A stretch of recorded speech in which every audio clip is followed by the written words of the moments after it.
الرحیم اللہم صلی وسلم و بارک علی سیدنا و مولانا و حبیبنا محمد النبی الامی و علی آلہ و اصحابہ و اطرتہ بعدد کل معلوم اللہ کا و بعدد خلق کا و رضا نفس کا و زنت عرش کا و مداد کلمات استغفر اللہ الذی لا الہ الا هو الحی القیوم و اتوب الیہ یا حی یا قیوم۔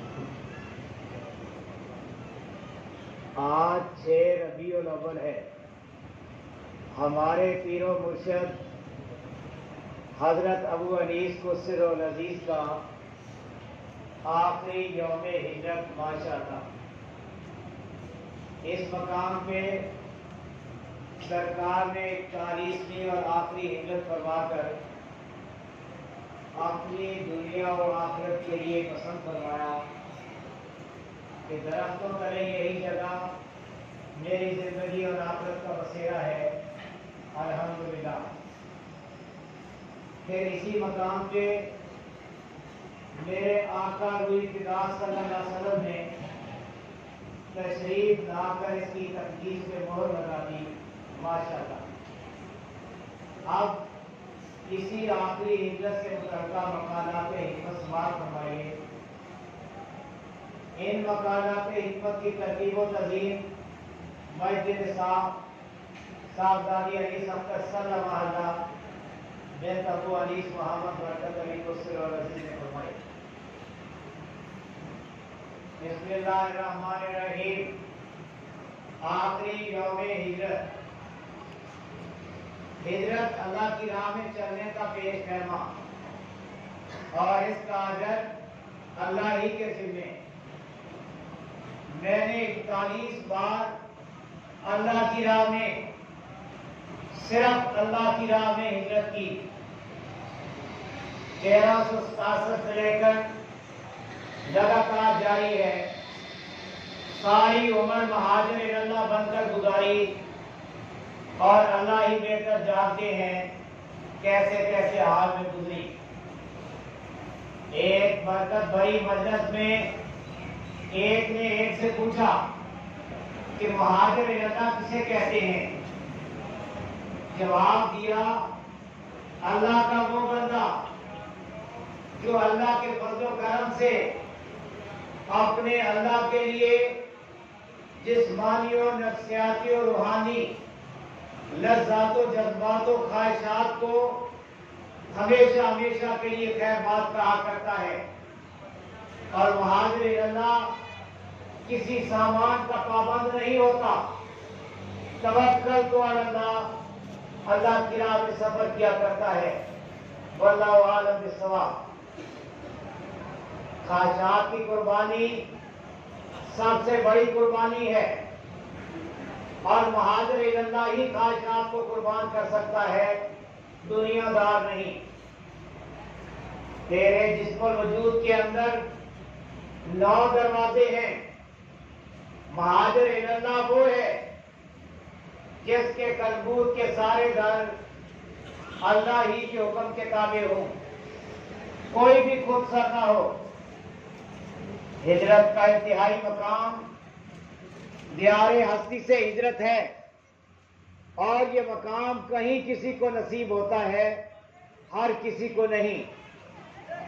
دیار ہستی کے مہاجر اپنی کوئی مرضی نہیں رکھتے، اللہ ہی کی مرضی ان کی مرضی ہوتی ہے۔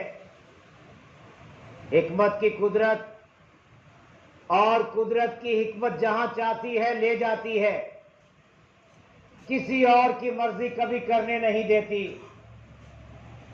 تیری قدرت کی حکمت نے ہم خاک نشینوں کو سال ہا سال لگاتار بے خانماں خانہ بدوشی سے سرفراز فرما کر عنایت کی حد کر دی۔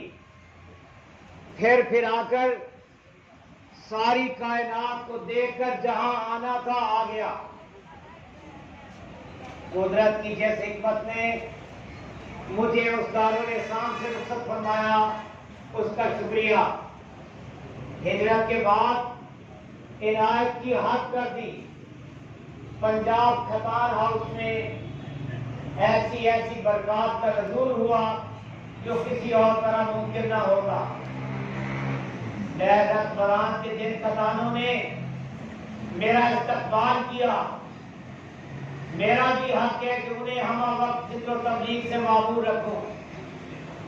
جنگل کی کانٹے دار جھاڑیوں نے مجھے خوش آمدید کہا، لپٹ لپٹ کر بولی، ہم تیری آمد کی شدت سے منتظر تھی، اب نہ جانا۔ ارد گرد کے شجرات و سبزیات کی ہمراہی کا شکریہ، یہ مجھ سے اس قدر مانوس ہے کہ دم بھر کی مخالفت کتاب نہ لاتے ہوئے دہرا جاتے ہیں۔ پتا پتا ذکر الہی میں مصروف ہے، یہاں تک کہ در و دیوار اور کھیتوں میں پڑے ہوئے مٹی کے ڈھیرے بھی ذکر ہی میں مصروف ہے۔ یہ کام کسی اور کام کو کرنے نہیں دیتا، نہ ہی اسے چھوڑ کر کسی اور جگہ جانے دیتا ہے۔ درختوں تلے یہی جگہ میری دنیا اور آخرت کا بسیرا ہے، جو ہماری طریقت میں المستفید دارالاسلام اور کیمپ دارالاسلام کے نام سے مشہور ہے۔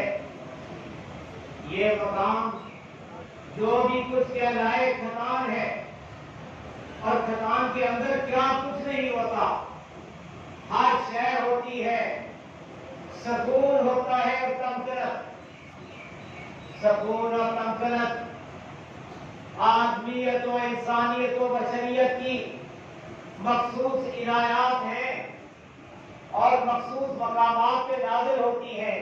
ماشاءاللہ اس وادی کے تصرفات و برکات کسی کے بھی گمان میں آ سکتے ہیں نہ سما۔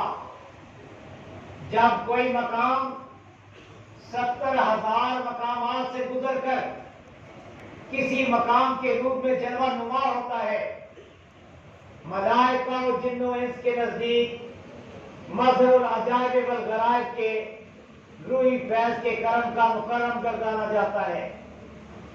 بعض مقام ایسے اہم ہوتے ہیں کہ دیکھنے میں تو کچھ نہیں، پر ارض و سما کے ہر مقام پہ گزر رکھتے ہیں۔ اس مقام پہ مرنے والے مرا نہیں کرتے، نہ ہی کوئی موت انہیں مار سکتی ہے، ابدی حیات کے امین ہوتے ہیں۔ سامعین کرام، اس مقام کی اس سے بڑی عظمت کیا ہو سکتی ہے کہ حضور اقدس صلی اللہ علیہ وسلم نے اس مقام کو شرف مہمانی بخشا۔ ماشاءاللہ سرکار نے فرمایا، بلند ترین عطا اور اعلیٰ ترین عنایت یہ ہے کہ حضور اقدس و اکمل صلی اللہ علیہ وسلم کسی گھر کو اپنی مہمانی سے مشرف فرمائے۔ کسی کا کسی کے گھر میں نزول فرمانا کوئی معمولی بات نہیں ہوتی۔ عرس المیلاد المبارک کی تمام ادائیں اس گھر پہ چھا جاتی ہیں، کسی کے کہنے سے نہیں، جب آپ چاہتے ہیں جہاں چاہتے ہیں جاتے ہیں، بادشاہ جہاں بھی جاتے ہیں، امراء و وزراء ساتھ ہوتے ہیں، شیاطین و حاسدین بھگا دیے جاتے ہیں۔ یہی بادشاہوں کا دستور ہوتا ہے۔ اب حضور اقدس صلی اللہ علیہ وسلم کی تشریف آوری کا ذکر سرکار پیر و مرشد حضرت ابو انیس کو سر و نزیز کے الفاظ میں سنیے۔ عالم و سہلن، میرے ہادی میرے مہدی کا نہری کھتانوں، گھاس پھوس کے ویرانوں، چڑیوں کے آشیانوں، مٹی کے ڈھیلوں، ٹالی، بیری، توت اور گلروں نے استقبال کیا، مبارکن مکرمن مشرفن۔ تیری آمد پہ اجسام نے کیا کیا شکر ادا نہ کیا، الفاظ ہی نہیں ملتے۔ حق تو یہ ہے کہ حق ادا نہ ہوا۔ اگر نہ آتے تو کیوں نہ آتے، اگر نہ آتے تو کیوں نہ آتے، وہی تو منجا و ماما ہے۔ اللہم صلی وسلم مبارک علی النبی الامی، آپ کا کرم میرے مولا کریم روح فدا صلی اللہ علیہ وسلم جب نوازنے پہ آئے تو ہر حد سے بالا ہو کر کرم کی حد کر دے۔ اللہ اللہ ماشاء اللہ، صحبہ سے ابر کرم کی گنگور گٹائیں اٹھنے پہ مجبور ہو ہی جاتی ہیں، بقہا سے اٹھ کر ایک گمنام مقام کی طرف بڑھ کر ایک صاحبان کی شکل میں سایہ فکر ہو کر رم جھم برسنے لگتی ہے اور آن کی آن میں جل تھل کر دیتی ہے، ہر طرف بہار آ جاتی ہے، ہر شہر میں مسرت چھا جاتی ہے، امید کا غنچہ کھل جاتا ہے، بے کسی کو سہارا مل جاتا ہے۔ میرے آقا صلی اللہ علیہ وسلم آپ جہاں کہیں جلوہ افروز ہوتے ہیں، دم بھر میں اجڑی ہوئی کائنات بسا دیتے ہیں، پل بھر میں بگڑی کو بنا دیتے ہیں، اور اسی طرح بنجر قدیم کو گل و گلزار اور خزار رسیدہ کو رش کے باہر کوئی بھی اس فیض گستری سے معلوم نہیں رہتا۔ ماشاءاللہ تیری کریمانہ نظر سے کیا ہوا، ہم و غم رخصت ہوئے، روتے تھے ہنسنے لگے، صدق اللہ و صدق رسولہ النبی الکریم صلی اللہ علیہ وسلم۔ فقر کے دو مقام ہیں، نقلی اور اصلی۔ نقلی مقام پہ نقلی آباد اور اصلی مقام پہ اصلی آباد عنایت ہوا کرتے ہیں۔ پہلی تبدیلی ماحول کی ہوتی ہے اور ماحول میں وفادار و جانثار دوست ہوتے ہیں جو شاہ نشین ستارے کہلاتے ہیں۔ ظاہر و باطن ایک ہوتے ہیں، ایک کنبہ کی طرح یک جان ہوتے ہیں اور عدل و محبت کی آبرو ہوتے ہیں۔ ماشاءاللہ سلطان کا عملہ سلطان ہی متصور ہوتا ہے، مالک کے گھر میں رہنے والا عملہ مالک کا وفادار و جانثار و معاون و معین ہوتا ہے، غیر نہیں کہلاتا۔ جو تیری منزل میں تیرا معاون نہیں، تیرا کچھ بھی نہیں اور نہ ہی تو اس کا۔ جن و انس جو مجھ سے منسلک ہیں میرے معاون بھی ہیں اور شریک کار بھی، میں ان کے لیے مغفرت کی دعا کرتا ہوں۔ آپ یہاں دعا کے لیے تشریف لائے ہیں، اللہ کا ذکر کریں اور درود شریف پڑھیں، اپنی دعا مانگیں اور قبولیت پہ ایمان لائیں۔ بندہ ہر کسی کا خیر خواہ اور دعا گو ہے، آنے والے ہر کسی کے لیے دعا کی۔ میرے مولا کریم جانم فدا صلی اللہ علیہ وسلم کے فیض کے چشمے ابل رہے ہیں اور قیامت تک نہایت آب و تاب سے جاری و ساری رہیں گے۔ اللہ تبارک و تعالی ہمیں ان سے سیراب و شاداب ہونے کا شرف عنایت فرمائے۔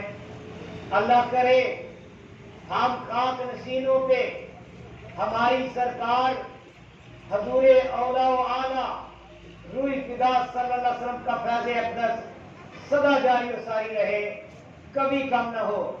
آمین یا حی یا قیوم، الحمدللہ القیوم، واللہ خیر الرازقین، واللہ ذو الفضل العظیم۔